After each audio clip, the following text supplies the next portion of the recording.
आप ये बताइए कि नंद बाबा का घर कहाँ है, यशोदा जी कहाँ रहती हैं?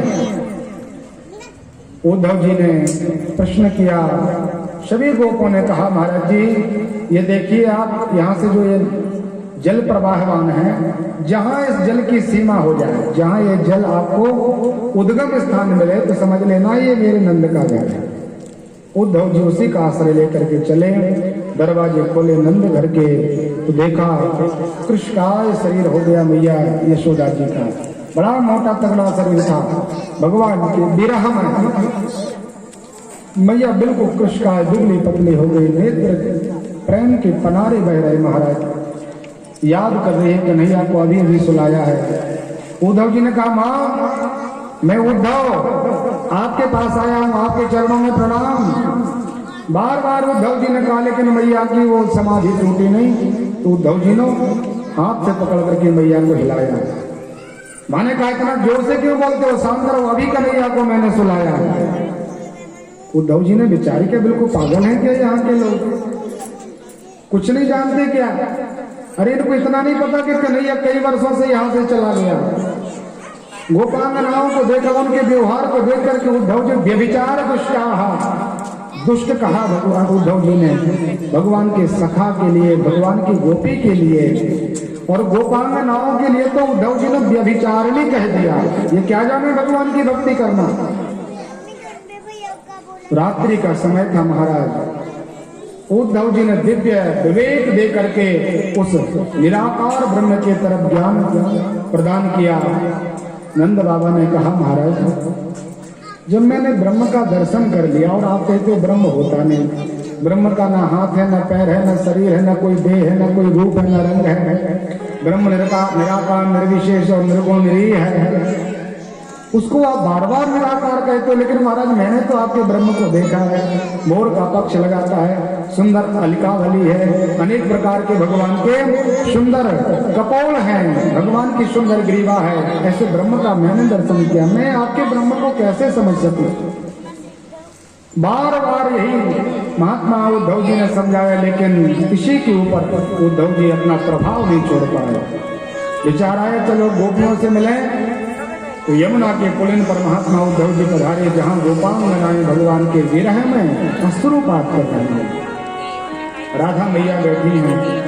एक कोई भंवर आया, काला काला सा भंवरा, वो राधा जी के आसपास मड़राने लगा। तो मैया ने युगल वहां भ्रमर गीत गाया हुआ है। कपटी कहा भ्रमर के लिए कि तू कपटी और तेरा श्याम भी कपटी है, तू काला है कृष्ण भी काला है। जैसे तुम किसी पुष्प का मकरंद लेकर के उड़ जाता है, चला जाता है, ऐसे ही तेरा स्वामी तेरा कृष्ण हम सबके रस को लेकर के चला गया है, त्याग कर दिया उसने। उद्धव जी महाराज ने देखा, समझाने का प्रयास किया, लेकिन जब प्रेम की मूर्तियों का दर्शन किया महात्मा उद्धव जी का ज्ञान महाराज धरा का धरा रह गया। कोई काम में नहीं आया उद्धव जी का ज्ञान। बड़े वेद वेदांतों की चर्चा करने वाले उद्धव, बृहस्पति के चेला उद्धव, जब गोपांगनाओं का अनंत प्रेम का दर्शन किया, भक्ति की पराकाष्ठा का उद्धव जी ने दर्शन किया, उनके चरणों में प्रणाम किया। बंधे नंदनाम पादरेणुं च वीक्षणम्। और विचार किया कि कन्हैया ने बिल्कुल सही कहा था कि उद्धव जल्दी लौट के आ जाना। मैंने कहा था आधे घंटे का समय लगेगा महाराज, लेकिन इस उद्धव के शरीर में ये पवित्रता नहीं है कि भगवान की गोपियों के लिए स्पर्श कर सके, प्रणाम कर सके, उनके चरणों में लौट सके। भगवान मेरे जीवन में इतनी पवित्रता आ जाए, इन गोपांगनाओं के चलने से इनके पैर से निकलने वाली जो रग है वो इस उद्धव के शरीर में आ जाए। और जैसे एक बालक कोई गुस्सा होकर के शरीर को जमीन में लपक करके लौट जाता है, ऐसे उद्धव जी महाराज उन ब्रजांगनाओं के चरणों में लौट गए। ब्रज की पूरी रज को शरीर में लगा लिया महाराज ने। और भगवान से प्रार्थना की कि महाराज अब मुझे कोई ज्ञान नहीं चाहिए, आज के बाद केवल यही प्रार्थना है भगवान कि यदि इस उद्धव को कोई जन्म मिले तो किम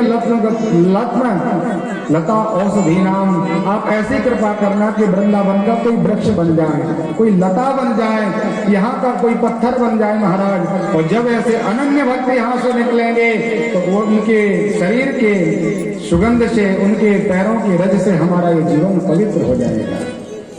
उद्धव जी ने दिव्य आनंद लिया। गोपांगनाओं ने कहा महाराज क्या आपके ईश्वर को मनाएं, कैसे उनको भजें हम, हमारा एक ही मन है और एक जो मन था वो हमारा श्याम सुंदर चुरा के ले गए। उद्धव मन न भई 10-20, एक हतो सो गयो श्याम संग को आराध्य। एक मन परमात्मा के साथ चला गया है। आनंद के साथ उद्धव जी लौटे, भगवान से कहा महाराज हमें नहीं पता था कि आप इतने वज्र के समान कठोर हैं।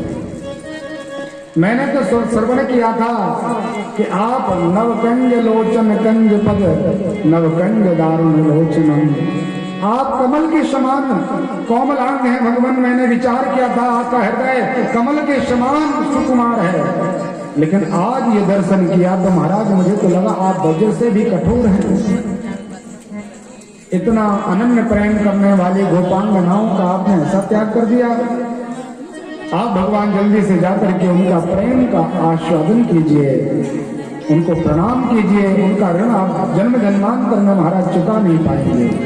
दिव्य भाव है, आइए संगीत के द्वारा इसका आनंद लें। ये तो प्रेम की बात है उद्धव, ये तो प्रेम की बात है उद्धव, बंदगी तेरे बस की नहीं है, ये तो प्रेम की बात है उद्धव, बंदगी तेरे बस की नहीं है।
भक्तवत्सल भगवान की जय हो।